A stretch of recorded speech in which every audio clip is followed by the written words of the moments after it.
우리가 TV를 바라볼 때 세바시라고 하는 영상이 있습니다. 그래서 인사들이 나와가지고 그 한 15분 정도 내용 가운데 한 주제를 갖고 이야기하는 내용이 나오게 되는데요. 거기에 한 명이 요트로 전 세계를 항해한 그런 내용의 동영상을 올린 것을 본 적이 있습니다. 그것을 통해서 정말 죽을 고비를 넘기는 그런 아주 험악한 그런 풍랑을 뚫고도 지나가 보고, 그래서 다시 되돌아올 때의 모두의 환호 속에 그가 경험한 내용을 함께 나누고 있습니다. 그 내용을 바라보니까 그가 그 캠코더로 그렇게 촬영한 모든 내용들을 쫙 보여주는데, 야, 정말 대단하더라고요. 그래서 저 북극부터 시작해가지고 저 더운 적도에 이르기까지 전 세계를 그 요트 하나의 호를 단신으로 그렇게 나가게 되는데요. 어렵고 힘들 때마다 그의 마음속에는 늘 다시 되돌아올, 다시 그렇게 품에 안을 가족들을 생각하면서 그 어려운 순간순간을 이겨낼 수가 있었다라고 이야기를 합니다.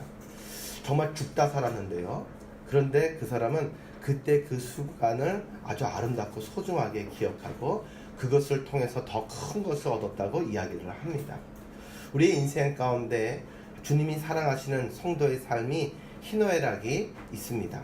그런데 우리의 삶 가운데 생각해 볼 때에 왜 예수님 믿는 사람들에게 어려움과 좌절과 절망이라고 하는 순간도 찾아와야 될까라고 생각을 합니다. 우리의 인생을 가리켜 하나의 항해로 비유해서 말합니다. 우리의 인생은 혼자서 그렇게 타고서 움직이는 그런 돛담배와 다를 바가 하나도 없다라는 사실이죠. 그 삶 속에 많은 어려움이 있지만 그 상황 속 때문에 더욱더 주님께 집중할 수 있었고, 주님의 은혜로 그 모든 풍랑을 우리는 다 헤쳐나오게 되는 줄을 믿습니다. 지나고 보면 그 모든 것들이 하나님의 은혜였고 하나님이 나와 함께 늘 함께 하셨다는 사실을 깨닫게 되는 소중한 순간이었다고 고백을 합니다. 그리고 세바시에 나와서 그렇게 간증을 하듯이 우리 또한 세상을 향해 나가서 살아계신 하나님은 신실하시고 전능하시고 우리의 기도를 들으시고 응답하시는 좋으신 하나님이라고 우리는 노래하게 되는 줄로 믿습니다. 사람이 출발점부터 돌아오는 그 자리까지 그렇게 큰 항해를 거는 그러한 모든 순간을 우리의 인생에 비유해서 이야기하고 있습니다. 바다는 이처럼 잔잔한 날이 없습니다. 출발할 때는 잔잔한 것처럼 보여도 예고 없이 광풍이 몰아오고 그렇게 하늘 높이 치솟았다가 땅 밑으로 꺼져 들어가는 그런 파도 속에서 정말 하늘이 아득하게 보이고 그렇게 생각이 까매지는 그런 일들이 한두 가지 일들이 아닙니다. 자녀들을 키울 때도 그런 일들이 한두 가지가 아니다라는 사실이죠. 그러나 우리는 그 어떤 상황 속에서도 소원의 항구를 바라보면서 뱃사람들이 어려움을 이겨내듯이 우리의 소망을 이 땅의 것이 아니라 하늘에 계신 하나님께 두고 우리가 돌아갈 그 저 천국의 그 큰 상급과 주님과의 만남에 두고 우리에게 주어진 모든 삶을 힘써서 잘 감당하기를 주님의 이름으로 축원합니다.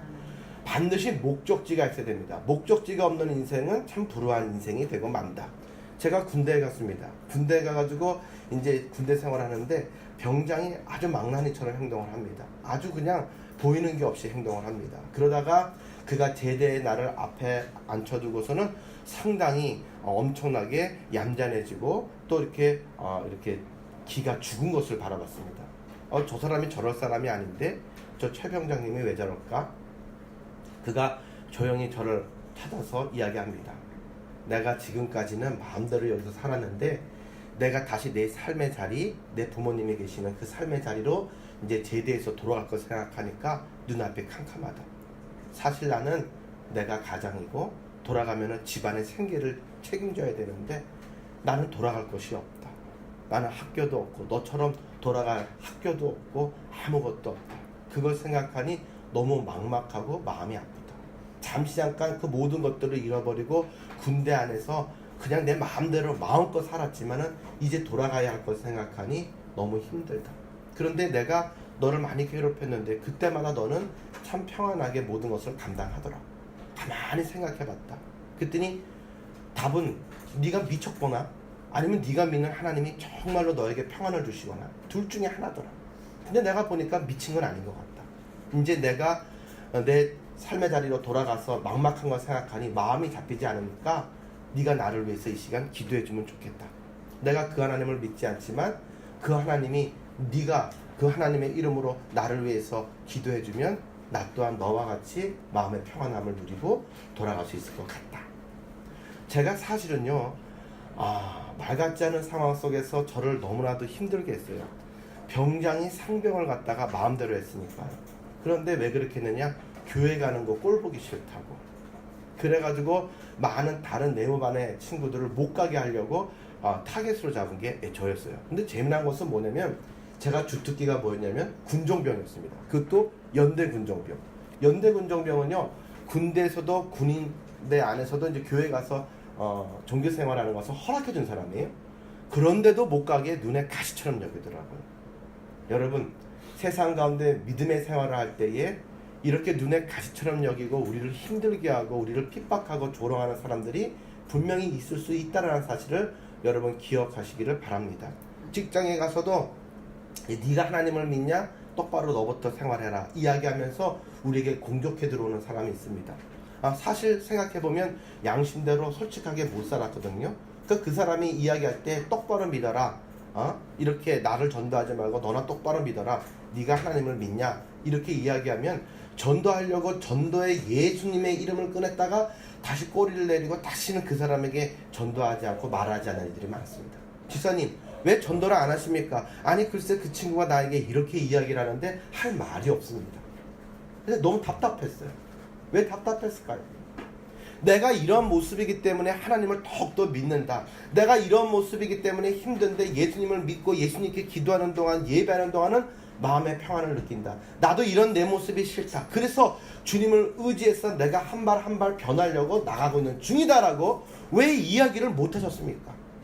왜 그 친구를 바라보면서 그 친구도 너도 나랑 진배 없다. 그렇기 때문에 내가 너에게 더욱더 예수님을 증거하고 싶다. 나에게 이러한 평안을 준 그 주님이 너도 그러한 하나님을 만나서 평안을 누리기를 원한다라고 왜 그렇게 이야기를 못하십니까? 라고 이야기했습니다. 여러분, 내 자신이 완벽하기 때문에 예수님을 증거하는 거 아닙니다. 내가 부족하기 때문에 나를 도우시는 주님을 부족하고 아파하고 연약한 모든 영혼들에게 소개할 수 있는 그 좋으신 하나님을 이야기할 수 있는 여러분과 제가 되기를 주님의 이름으로 축원합니다. 인생의 항해 가운데 여러 가지 광풍을 만나고 멀미를 하고 힘들어하는 많은 영혼들을 향해서 그 가정에도 소원의 항구가 주님께 있음을, 그분이 내게 주시는 은혜와 감동을 간증으로 나눌 수 있는 여러분의 자녀들과 여러분의 삶이 되기를 주님의 이름으로 축원합니다. 우리가 완벽해서가 아니죠. 우리가 연약하기 때문에, 우리가 힘들기 때문에 더욱더 우리는 주님을 의지해야 됩니다. 나의 힘이 되신 여호와여, 내가 주님을 사랑합니다. 이 고백이 아프고 힘들 때마다 소원의 항구를 바라보며 일어서는 여러분과 제 입술과 마음을 주장하기를 주님의 이름으로 축원합니다. 여러분, 사람들은 얼굴이 다 달라요. 목소리도 다 달라요. 저희 잽스의 쌍둥이들이 공부를 합니다. 5학년짜리들인데 진짜 똑같이 생겼어요. 구별을 못하겠어요. 그래서 제가 다른 친구들에게 야, 너네들은 그 쌍둥이들은 어떻게 구별하니? 했더니 목사님, 전 구별할 수 있어요. 어떻게 구별하는데? 일단 말을 시켜봅니다. 입에 교정을 했으면 그 친구는 동생입니다. 그러면 말을 안 할 때는 어떻게 해결을 할 건데? 라고 이야기했더니 방법이 있어요. 뭐냐? 했더니 첫째는 머리가 뒤가 약간 평평하고 둘째는 아주 땡글땡글합니다. 그래서 알 수가 있습니다. 그렇게 얘기하더라고요. 엄마가 구별하는 것은 이해가 가는데 아니 친구들이, 후배들이 이렇게 구별하는 걸 바라보고 깜짝 놀랐어요. 그래서 제가 그렇구나, 다 다르구나 이렇게 생각을 했습니다. 여러분, 아무리 세상살이 가운데 어렵고 힘들어서 답이 보이지 않는다라고 모든 사람들이 이야기할지라도 모든 인생을 주장하시는 하나님이 우리의 삶을 불길과 같은 눈동자로 지켜 바라보시고 관심을 가지시고 길이 있다라고 말씀하시며 우리에게 이것을 주목해서 바라보고 그 안에서 분별력을 가지고 선택하라고 말씀하시는 음성의 귀 기울이는 우리 모두가 되기를 주님의 이름으로 축원합니다. 문제와 시험이 쌍둥이처럼 다가온다 할지라도 사단이 주는 우리를 넘어뜨리려고 하는 시험이 있는가 하면 그 와중에 하나님께서 우리를 성장시키시기 위해서 시험을 주시는 것도 있다. 템테이션도 있지만 테스트도 있다라고 하는 사실입니다. 링컨 대통령은 이런 이야기를 했습니다. 내게는 간절한 소원이 하나 있는데 그것은 내가 이 세상에서 살아있기 때문에 이 세상이 조금 더 달라지고 나아졌다라는 바로 그 이야기를 듣는 것이다. 그것이 내 소원이다 라고 이야기를 했습니다. 말 그대로 그는 인류 역사상 흑인을 해방시키는 큰 그러한 이 세상을 그렇게 나아지게 개선시키는 큰 그러한 주춧돌의 역할을 감당했다는 것이죠. 여러분, 사람들마다 모두가 다 소원이 있습니다. 어린아이들에게도 소원이 있습니다. 그런데 사람이 어떤 소원을 가지느냐, 이것을 바라보고서 우리는 그 사람이 어떤 사람인가를 알 수가 있다는 것이죠. 그가 무엇을 원하는가를 바라봄으로 말미암아 그의 인격이 어떠하냐를 이야기할 수 있고 그의 믿음의 정도가 얼만큼 성숙했는가를 이야기할 수가 있다는 것입니다. 우리의 인생에는 소원의 항구로 다다라야 되는 목적이 있습니다. 그런 이유가 있습니다. 그러면 어떻게 소원의 항구로 나가야 할까요? 첫 번째로 기도하며 나가는 여러분과 제가 되기를 주님의 이름으로 축원합니다. 아무리 먼 길이라고 할지라도 내 마음에 아주 그냥 딱 맞는 그런 사람과 함께 대화를 하면서 가면은 그 길이 금방 다다르게 됩니다. 그런데 아무리 짧은 길이라 할지라도 나랑 관심이 없고 너무 불편한 사람과 걸어가면 그 길이 천년만년처럼 느껴진다는 사실이죠. 우리의 인생에 언제나 우리의 편이 되어주시고 주관자가 되어주시는 주님, 그분과 함께 대화를 나누며 동행하는 행복한 동행의 역사가 이 한 해의 후반기 가운데 여러분들에게 있기를 주님의 이름으로 축원합니다. 우리가 원하든지 원하지 않든지 2018년도에 12월의 그런 송년주일은 우리들에게 맞이하게 될 것입니다. 그 송년주일에 우리가 정말로 한 해를 뒤돌아보게 되었을 때에 주님과 대화하며 기도하며 걸어온 이 길이 어렵고 힘들었지만 그분이 나에게 참 큰 은혜를 끼쳐주셨고 내게 큰 잊지 못할 축복을 주셨다라고 고백하는 그러한 한 해의 주인공들이 모두 될 수 있기를 원합니다. 소원을 품고 우리가 기도한다는 것은 마치 태아가 태중에서 자라나는 것과도 마찬가지라고 볼 수 있습니다. 막연한 소원이 구체적인 기도로 우리 입술로 고백되기를 주님의 이름으로 축원합니다. 때가 이르게 되면 아기가 태중에서 나오게 되듯이 때가 이르게 되면 하나님의 때에 이르게 되면 그 기도 응답하시는 하나님이 내 귀에 들린 대로 응답하시는데 우리는 그것을 가리켜 언약 성취다, 소원 성취다 라고 이야기를 하게 된다는 것입니다. 참 재미난 것이죠. 우리가요 태교가 중요하다는 건 잘 압니다. 근데 다른 사람들이 바라보면 이상하다고 생각해요. 제가 중등부에 담당으로 있었을 때에 그때 백집사님이라고 하나가 계셨어요. 근데 그분이 남편이 연세대학교 수학과 교수신데 딸이 하나가 있어요. 늦게 하나 얻으셨어요. 근데 얼마나 천재적인지 몰라요. 이 아이가 머리만 좋은 게 아니라 예의도 얼마나 바른지 애어른 같아요. 인사도 깍듯이 하고요.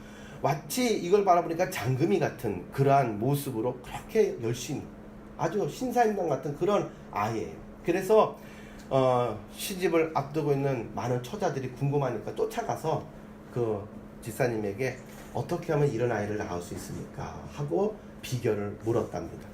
그래서 저도 그 옆에서 이렇게 귀담아서 들었어요. 그 앞에 갔을 수는 없고 지나가면서 멈춰서 이렇게 들었네요. 그랬더니 하나예요. 태교를 잘했습니다. 태교를 어떻게 했습니까? 말씀을 계속 읽어주고 그 아이를 눈앞에 있는 아이처럼 믿음을 선포하고 이야기하고 대화를 많이 나눴습니다. 그리고 함께 손을 얹고 기도를 많이 해줬습니다. 어떤 아이가 되게 해달라고 기도를 많이 했습니다. 그랬더니 그 아이가 정말 그대로 그 모습 그대로 그 내용 그대로 그렇게 태어나게 되었습니다 라고 이야기를 하더라고요. 참 중요한 것입니다. 그렇게 눈에 보이지는 않지만 생명력이 있단 말이에요. 다 듣는단 말이죠. 그래서 그 기도하고 대화를 나눈 것 그대로 그 모든 것들이 이루어지게 되는 것을 보면 참 신비로움을 느끼게 됩니다. 여러분, 살아계신 하나님과 대화를 나누는 것은 이와 같습니다. 그분과 대화를 나누는 것을 바라보고 다른 사람들이 이상하다, 저렇게 무슨 의미가 있나 생각하지만 그 사람의 인생 가운데 어렵고 힘든 상황 속에서도 편함을 누리고 그 인생이 결국에는 꽃을 피고 축복을 받게 되는 이유는 하나님과 대화하는 태교가 있었고 하나님께 구체적인 기도의 제목으로 드렸던 응답의 내용이 있기 때문인 줄로 믿으시기 바랍니다. 그래서 그 하나님은 응답하신 하나님이시기에 신실하신 하나님이시고 좋으신 하나님이라고 우리는 고백한다라는 사실이죠. 오늘 손을 품고 기도하는 여러분과 제가 사랑하는 주님과 대화의 깊이에 큰 은혜를 누리기를 주님의 이름으로 간절히 축원합니다. 27절의 말씀 보실까요? 거기 바라보니까 배에 탄 사람들이 이리저리 구르면서 취한 자처럼 비틀거리고 지각이 혼돈해진다. 여러분, 배멀미를 해보셨습니까? 배멀미는 보통이 아닙니다. 너무나도 힘든 내용이 됩니다. 마찬가지로 우리가 인생을 살아가면 배멀미를 하게 되는데 내적인 깊은 심연에 빠지기도 하고 가난이라고 하는 극심한 경랑에 시달리기도 하고 핍박과 조롱이라고 하는 파도를 맞을 때가 있으며 시험에 걸리는 그런 풍랑 속에서도 내가 무엇을 붙잡고 견디고 힘을 쓸 수가 있겠는가라는 것을 우리는 분명히 알아야 됩니다. 배가 흔들리고 막 물이 막 들어오고 이럴 때 사람들은 어떻게 합니까? 단단한 그 무엇인가를 붙잡고 있으라고 이야기하지 않습니까? 쓰나미가 오고 막 올 때에도 단단한 딱딱한 그 무엇인가 나무 위에 올라가서 그걸 끌어안고 그때가 지나가도록 기다리라고 이야기하지 않습니까? 여러분, 배가 아무리 요동치고 아무리 무게의 중심을 잡을 수 없는 그런 상황이라 할지라도 1등항에서는 아무런 일도 그 상황 속에서 할 수 없습니다. 자연의 이런 힘 앞에서는 1등항에 사고 아무리 대단한 경험이 있는 사람이라 하더라도 어떻게 하면 된다라고 말 한마디 해줄 수가 없다라는 거예요. 우리의 인생 가운데 우리들에게 그렇게 이야기해주는 모든 인생들의 한계점이 그와 같습니다. 사람은 의지할 대상이 못 됩니다. 아무리 지혜가 있고 아무리 경험이 있는 사람이라 할지라도 내가 처한 상황에 대해서 그 사람이 해줄 수 있는 이야기는 참고사항이지 전체가 아니다라는 사실이죠. 그때에 우리의 인생 가운데 답을 얻기 위해서 누구에게 기도해야 되느냐? 내 인생을 주관하시는 주님께 우리가 묻고 찾는 그러한 지혜로움이 있기를 주님의 이름으로 간절히 축원합니다. 28절의 말씀에 그러한 상황 속에서 저희들이 그 근심 중에서 여호와께 부르짖음에 고통 속에서 인도하여 내셨다라고 성경은 이야기를 합니다. 눈앞이 캄캄할 때 기도 잊지 않는 여러분과 제가 되기를 주님의 이름으로 축원합니다. 이 파도를 잠잠케 하시는 이는 여호와 하나님밖에 없으며 그분의 말씀의 능력으로만이 성난 파도가 잔잔해지게 됩니다. 나를 삼키려고 했던 모든 원수와 대적을 잠잠케 하실 일은 여호와 하나님이시다. 그래서 지금 출애굽할 때 뒤따라오던 그 성난 바로의 모든 군대들을 잠잠케 다 물리치신 분은 누구냐? 주님이다. 주님을 바라볼 때 해결하셨다. 다윗을 붙잡으려고 애썼던 모든 원수와 대적들을 잠잠케 하셨던 이는 누구냐? 여호와 하나님이셨다. 내게 처한 이 모든 성난 전쟁터, 이 전쟁터의 승리자는 여호와 하나님이신 줄로 믿으시기를 바랍니다. 로마서 5장 4절의 말씀에 바라보게 되니까 환난 중에 드리는 기도는 나의 인내의 기도이며 나의 인내의 기도는 이 연단이라는 과정 속에서 소망을 이루게 한다라고 우리에게 소개를 하고 있습니다. 얼마 전에 어저께죠? 태풍이 지나갔습니다. 다행히 그래도 어느 정도의 피해만 입히고 그렇게 잘 지나가서 다행입니다. 저는 이런 여름에 태풍이 올 때마다 생각합니다. 이렇게 무서운 태풍이 왜 올까? 그런데 여러분, 태풍의 유익에 대해서 아십니까? 태풍이 오고 난 다음 날에는 시야가 멀리까지 보입니다. 저 끝에 있는 독도까지도, 제주도에서 마라도인가 독도인가 거기까지도 보인다고 하더라고요. 시야가 좋으면. 이 공기 중에 있는 모든 더러운 분진들과 이런 모든 것들, 이런 것들을 태풍이 싹 걷어가기 때문이라는 사실이죠. 이와 마찬가지로 우리의 인생의 어려움의 그런 모든 폭풍과 같은 연단의 시간이 지나고 나면 우리는 인생에 대해서 바로 볼 줄 아는 영안의 눈이 열리게 되는 줄로 믿습니다. 돈도 별것 아니구나, 사람도 별것 아니구나, 정말 주님이 진짜구나, 이 세상에 내가 정말 가치를 두고 살았던 것 중에서 헛된 것들과 참된 것을 분별할 수 있는 지혜의 눈이 열리게 되는 줄로 믿습니다. 두 번째로는 그렇게 태풍이 지나가고 나면요, 깨끗해집니다. 그래서 모든 것들을 새롭게 한다라는 것이죠. 그래서 생태계를 새롭게 만든다. 바닷속을 다 휘저어가지고 말이죠, 그 안에 모든 생물체들이 살아갈 수 있도록 그런 베이스를 마련한다는 사실입니다.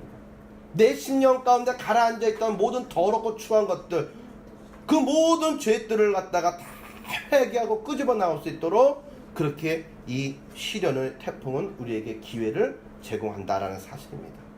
오늘 여러분과 저에게 있어서 다가오는 모든 시련의 태풍을 이러한 영안이 열리고 이러한 회개의 문이 열리는 큰 은혜의 디딤돌로 삼는 축복과 지혜가 있기를 주님의 이름으로 간절히 축원합니다. 우리의 남겨진 모든 인생 가운데 바른 우선순위로 바른 참된 것을 붙잡고 뛰어가는 그러한 주인공이 되시기를 바랍니다. 다윗도 참 원수와 대적에 둘려서 이러저러 할 수도 없을 때에 그는 이렇게 말합니다. 시편 109편 4절의 말씀에 나는 그저 기도할 뿐이라. 할 수 있는 게 아무것도 없어요. 진짜 어렵고 힘든 터널을 여러분들은 지나오셨고 지나고 계십니다. 또 앞으로 지나가게 되실 겁니다. 그 상황 속에서 우리가 할 수 있는 것이 과연 무엇이 있던가요? 아무것도 내가 할 수 있는 것이 없다라는 것을 우리는 느끼게 됩니다. 그것이 깨달으라는 주님의 목적입니다. 천부에 의지하소서 두 손 들고 옵니다. 주님, 방법이 없습니다. 주님 외에는 방법이 없습니다. 주님이 나의 모든 문제를 해결해 주시고 대신 이 십자가를 짊어져 주시옵소서 고백하며 소원의 항구로 나가는 우리가 되기를 원합니다. 두 번째로는 기뻐하며 나가는 우리가 되기를 주님의 이름으로 축원합니다. 소원의 항구를 향해 나갈 때 죽지 못해서 나가는 것이 아니라 기뻐하면서 나가단 말이죠. 여러분, 우리의 인생을 물릴 수가 있습니까? 물릴 수 없습니다. 엎질러진 물과 같아도 얼룩진 모습이 있어도 이건 물릴 수 없어요. 한번 시작됐으면 끝까지 가야 되는 것이 우리의 인생이다라는 사실이죠. 그렇다면 우리에게 남겨진 모든 인생의 앞길을 향해서 우리는 어떤 시각으로 바라보고 어떤 마음의 자세로 품어야 되겠습니까? 여러분, 그 모든 상황 속에서 이 또한 지나가며 승리하리라 믿음으로 고백하며 주님의 선하심과 그분이 나와 함께 동행하심을 집중하면서 그분이 내게 주실 크고 놀라운 일들을 기대하는 기쁨의 찬양이 넘쳐나기를 주님의 이름으로 축원합니다. 인생은 똑같고 조건은 똑같지만 어떠한 자세로 맞이하고 임하느냐에 따라서 결과는 엄청난 차이가 있을 것입니다. 성령께서 여러분과 함께 하시면 기쁨의 열매를 충만하게 하십니다. 사람이요, 내 마음속에 여유가 있고 기쁨이 있으면 사람들이 다 이뻐 보이고 모든 일들이 다 할 수 있을 것처럼 보여요. 근데 내 마음속에 미움이 가득하고 내 마음속에 증오가 가득하고 내 마음속에 그런 여러 가지 부정적인 생각이 가득하면은 아무리 좋은 환경과 아무리 좋은 조건이 주어진다 할지라도 다 부질없는 내용이 되고 만다는 것입니다. 답은 바깥에 있는 것이 아니라 내 안에 있는 것이고 그분을 믿음으로 붙잡고 기쁨으로 나가는 자리에 있는 줄로 믿으시기 바랍니다. 로마서의 말씀에 12장 12절의 말씀에 소망 중에 즐거워하며 그 다음에 환난 중에 참으며 소망의 항구로 나아갈 것을 믿는 성도들에게 강조하고 있습니다. 여러분, 소망의 삶이 여러분에게 있기를 주님의 이름으로 축원합니다. 어렵고 힘들어도 우리에게 힘이 나고 기쁨이 되는 것, 미소를 잊지 않게 하는 것은 무엇입니까? 희망이라고 하는 것입니다. 어떤 이들에게는 돈이 될 수 있고 어떤 이들에게는 자녀가 될 수도 있고 어떤 이들에게는 또 다른 모든 것이 되겠죠. 그러나 믿는 자들에게는 예수 그리스도, 그분이 우리의 기쁨의 근원이 되어야 될 줄로 믿습니다. 운동선수들이 피나는 훈련을 하면서 태릉 선수촌에서 그 어려운 시간을 이겨낼 수 있는 것은 금메달을 따는 자신의 모습을 상상하는 소원의 항구가 있을 때 감당하며 이룰 수가 있더라는 사실이죠. 여러분, 아주 험악한 항해가 어렵고 힘들수록 선원들은 더욱더 무엇을 그리워하겠습니까? 돈을 그리워하겠습니까? 아닙니다. 돌아갈 항구를 그리워하게 된다는 것이죠. 그러므로 어렵고 힘들 때 앞이 캄캄할 때마다 주님 품 안에 더욱더 안겨서 그분 앞으로 나와 기도하며 그분을 찬양하며 그분이 하실 일들을 기대하고 노래하는 우리가 되어야 될 줄로 믿으시기 바랍니다. 그 시간은 결단코 헛된 것이 아닙니다. 그 시간을 통해서 하나님이 이루시는 것을 바라볼 때 우리는 고백하게 됩니다. 당신은 전능하신 만군의 여호와 하나님이십니다. 당신께는 능치 못함이 없습니다. 내가 주님께 대하여 말로만 들었사옵더니 이제는 눈으로 주님을 바라봅니다라는 욕과 같은 고백이 오늘 여러분과 제게 있기를 주님의 이름으로 축원합니다. 입에 쓴 게 몸에는 좋다라는 이야기가 있습니다. 우리들에게 입에 단 것만 계속 준다면 그거는 친부모가 아닙니다. 때로는 내가 하기 싫은 것도 시켜야 돼요. 공부도. 때로는 내가 하기 싫어도 치과에 가서 치료를 받게 합니다. 왜? 이거 미뤘다가 나중에 엄청 고생하는 걸 알거든요. 여러분, 그것이 정말 자녀를 사랑하는 부모의 마음입니다.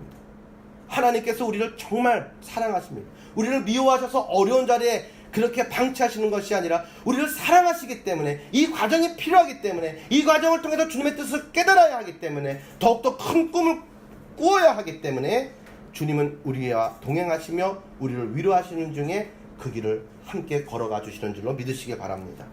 이제 소원의 항구로 나갈 때 우리에게는 여러 가지 장애가 있음을 기억해야 됩니다. 낙심과 불평이라고 하는 내용이라는 것이죠. 소원을 이루기를 원하십니까? 그렇다면 우리의 입술 가운데 모든 원망과 불평과 의심이 나사렛 예수 그리스도의 이름으로 떠나가기를 주님의 이름으로 축원합니다. 낙심하면 몰락하게 됩니다. 불평하면 자멸하게 됩니다. 원망하게 되면 하나님과 다투는 그러한 자리에 원하지 않지만 서게 되는 것입니다. 시비를 거는 것은 사람들과 다툼으로 그의 관계를 깨뜨리는 것입니다. 그렇기에 빌립보서의 말씀에 2장 13절 말씀에는 너희 안에서 행하시는 이는 하나님이시니 자기의 기쁘신 뜻을 위하여 너희로 소원을 두게 하고 행하시게 하나니 모든 일에 원망과 시비가 없게 하라 말씀하셨습니다. 이 말씀이 오늘 우리의 마음속에 남겨지기를 원합니다. 내 안에 소원을 품고 기쁨으로 나가는 여러분과 제가 되기를 간절히 원합니다. 사람이 어떤 길을 가다가 초면길, 처음 가는 길을 갈 때는 불안한 마음이 듭니다. 왜냐하면 내가 아는 길이 아니기 때문이죠.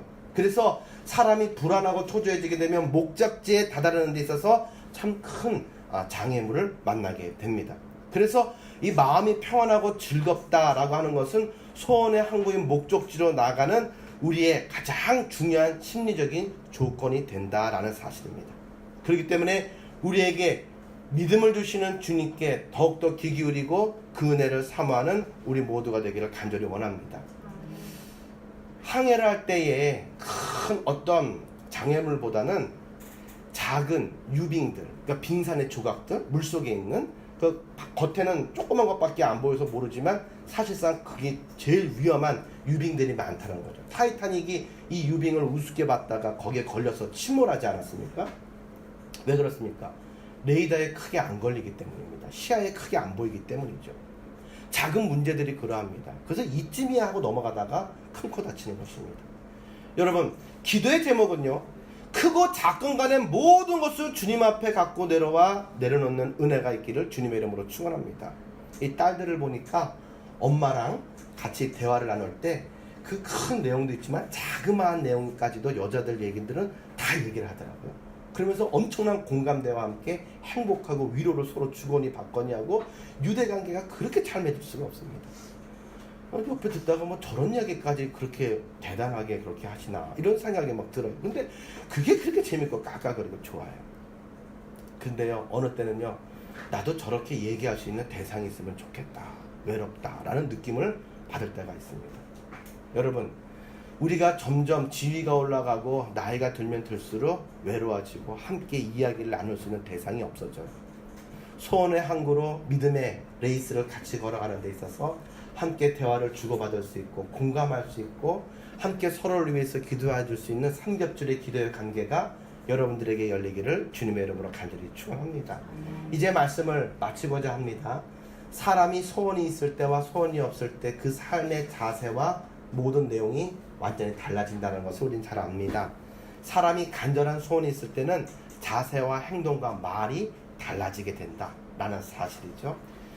그것을 위한 진지한 노력이 생깁니다. 평소에는 정말 진지하지 못하고 이래서 장가 가겠나 싶은 사람이 있는데 마음에 맞는 여자를 만나고 그 여자랑 결혼하고자 하는 불타는 소원이 생기면 옷 입는 패션부터 시작해서 말하는 스타일, 먹는 식생활 습관 모든 것 하나하나가 다 바뀌게 됩니다.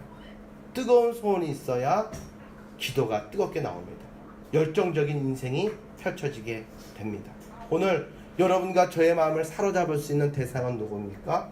예수 그리스도.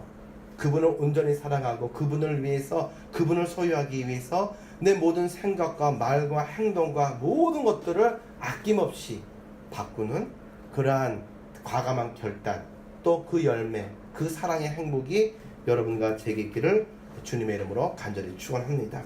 함께 기도드리겠습니다.